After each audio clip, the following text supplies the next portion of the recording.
Hello and welcome back to another episode of Bearcats Mean Business, the official podcast of the University of Cincinnati's Carl H. Lindner College of Business. My name is Grant Freaking, Manager of College Communications and Marketing with Lindner's Marketing and Communications team. Today's topic, how Lindner's advising ecosystem elevates students in their academic and professional journeys. And I'm joined by two guests to help me explore the subject. Nosagie Sherman is a fourth-year triple major studying accounting, information systems, and international business, and Lauren Thomas is an associate director of student advising at Lindner. Welcome, Nosagie and Lauren. Thank you. Hi, I'm happy to be here. Same. Thanks for being here. Nosagie, by the time this episode airs, you'll be just a few weeks away from graduating from Lindner and UC. How does it make you feel? Are you excited, nervous? How does it make you feel? A little bit of both. It's crazy to think that I'm here graduating right now because it feels like yesterday I was a freshman here during COVID and I was at Stratford dorm, so it's really amazing. Awesome. And Lauren, as Nosagie's advisor, how do you help prepare him for a big moment like graduation, the culmination of 4 years of hard work from, especially on Nosagie's end, but yours too? Yeah, I mean, graduation is something that's always the end goal for advisors as well as students. And so we start thinking about that from kind of our very first meeting. And so especially with Nosagie, he is a very ambitious student and has so much potential. So he had a lot of goals that he wanted to complete, and I was happy to help him do that. So it's really about like getting organized. He had a lot of things he wanted to accomplish with the three majors, and I was at first like, "Are you crazy?" But but he handled it with grace, and it was really kind of great to watch. And so it's really just making sure that we're organized. He's making sure that we're getting all of the kind of milestones that he wanted in, and wanted to make sure that we fit that in within his time frame. And so it's just about getting organized and planning smartly. Of course. Now, Nosagie, how has Lauren and the rest of the advising team at Lindner impacted your academic journey and sort of, you have these great ambitious goals, which is great. How did you kind of get sort of set on that journey by them? I would definitely say that they've done an amazing job of helping me get to my academic goals. I know for sure, especially with studying abroad, I would not have been able to do it without them. Miss Lauren, Miss Armstrong, and all the rest of the people in the office were amazing. I know for sure, when I did a semester studying abroad in the UAE, I know one of the big issues I had when I came back was my transcript. I think it was 4 or 5 months. It actually was more than that. It was about 6 months afterwards is when I finally got my transcript back, working through me with that. Just even actually the process of even getting the scholarship and getting all the awards and whatnot that came with it. And even helping with recommendations, helping me figure out when I'm going to, when I can graduate, what classes I need to take. They've been nothing less but amazing. Now let's rewind back to the start of your freshman year. How did you decide? Did you decide right away that you wanted to do three majors? Was it two? Was it one? How did you get to three? So when I first came to UC, I was undecided. Okay. I do remember that, and I think after my second semester, I declared accounting and information systems. I liked both of the classes I was taking for those, so I was just decided that sounds like fun. I'll do that. And I think I didn't declare international business until I think my second year. So yeah, it was my second year I declared that. So it was a process. Initially, I think when I first came to UC, I wasn't really sure, but I wanted to do international business and economics, if I remember correctly. But I still wasn't sure. I had a lot of time, so I just kind of waited just to see what I liked and just went with that. Sure. Lauren, Nosagie already has two majors. He walks into your office, says he wants a third. What's your initial reaction, and then how do you go about using your own institutional knowledge as well as Lindner's resources to help him reach that goal? Yeah, it's one of those that's like, oh, okay, let's see what we can do. I'm always game for what students want to do, and it's, I'll try and do it in the best of my abilities to make sure that we're doing it within their time frame. And so it's mostly just highlighting options, showing different pathways to do it, but really kind of letting him take the lead on how much he wants to take on each semester, what he would need to do in order to make something happen. But I knew from the get-go, I'm like, oh, he can do whatever he wants to do. Sure, yeah. Lauren, how do you go about building a relationship with a student that in a perfect world will last for 4 years like the one you have with Nosagie? Yeah, honestly, like meeting and connecting with students is my favorite part of my job.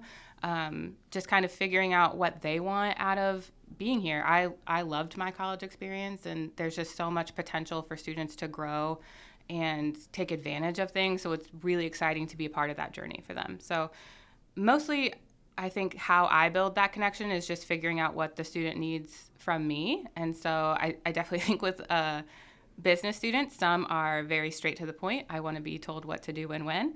And others are like, let me hear all the options. Let's talk it out. Or I want to really discuss, study abroad and multiple things and all my goals. And I'm happy to do and be whichever one they want me to be. And so I think building a relationship, it comes pretty naturally, and it's just kind of listening to see what that person needs from me.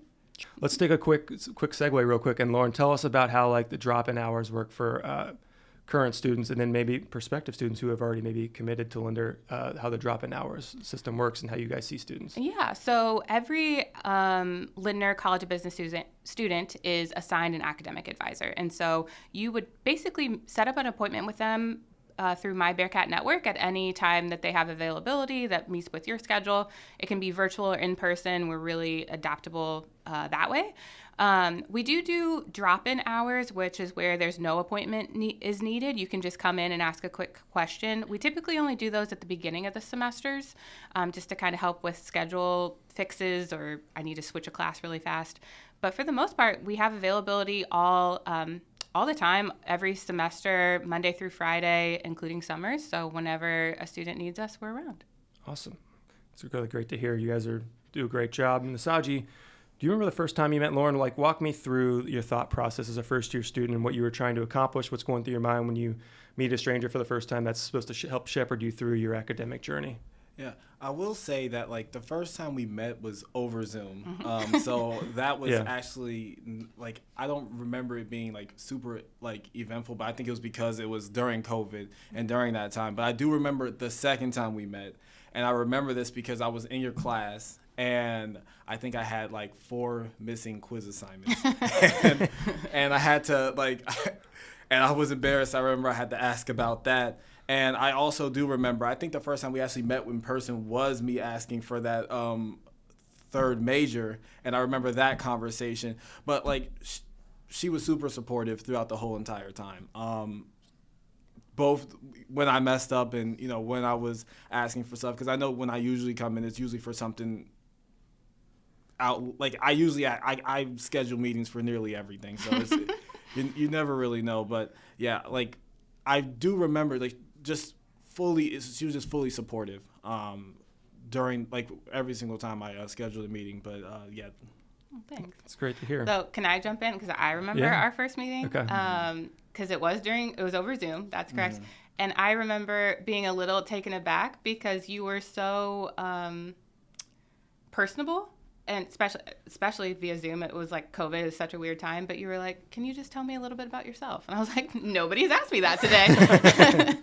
So it was just really nice just to, talk about academics and kind of goals and stuff and goal setting, but you were just like wanting to know about me, about what Lindner would be like, about classes. You were just like genuinely a curious person. And I was like, oh, he's different. He's gonna do some stuff. It was great.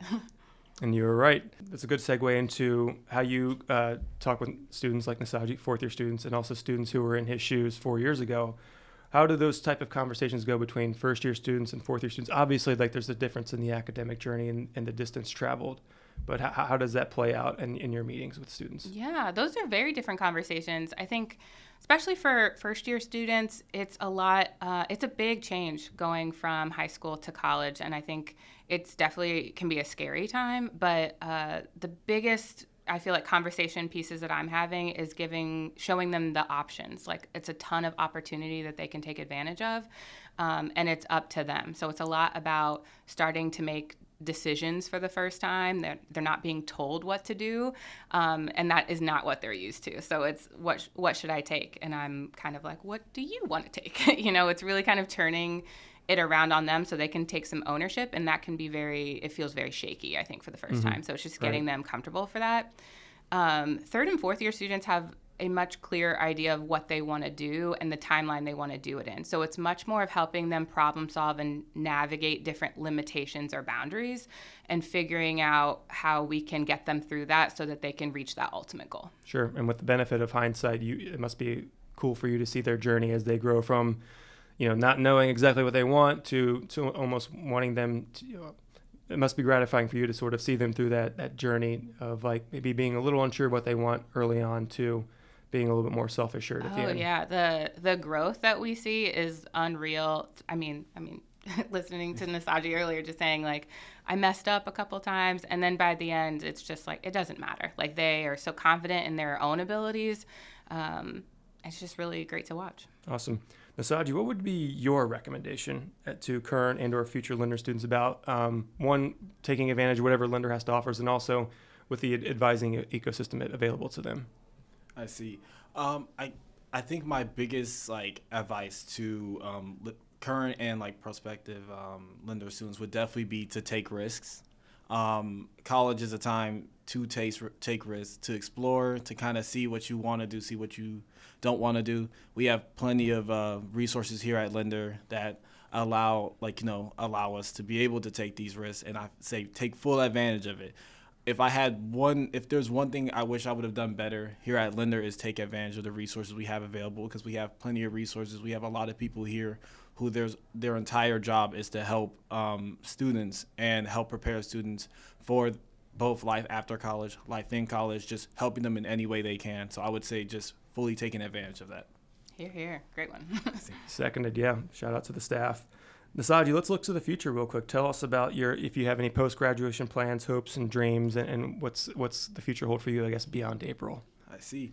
Beyond April, my most immediate plans would most definitely be graduate school. I'm looking to go straight into graduate school, except for going into employment. And I think past that, I would definitely like to work internationally, possibly in international development. So just looking towards stuff like that. I think throughout my time traveling, I just really enjoy doing it. So I would love to just continue doing that and just kind of following my passion.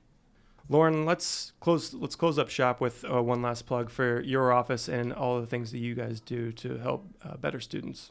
Yeah, your academic advisor really is here to kind of help you navigate college policies and help you figure out the goals that you want to reach. And so anytime that you are either confused or unsure, or even just kind of want to get a grapple on things of what's to come or what's next, definitely schedule an appointment with your advisor. It's again, our favorite part of the job is meeting with students and helping them figure out what the next step looks like. And so we're always happy to do that. Well, thanks to Nosagie and Lauren for joining me today. Be sure to catch future episodes of Bearcats Mean Business on Spotify, YouTube, and Amazon Music. Until next time.